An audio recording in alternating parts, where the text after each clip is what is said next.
My disciple, what I tell you is the most important thing I will ever teach you.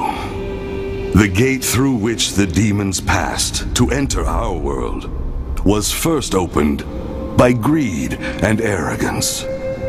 They then sought to eradicate all living things, and the land grew dark with death and terror. Just when all seemed lost, Targon, King of Men, managed to push the demons back. Before he himself managed to destroy their source, the holy flame flared up once again. A powerful fire that consumes all demons, and on which our monastery is founded. We have been praying for its return since that time. We may stand or fall, but the flame must never die.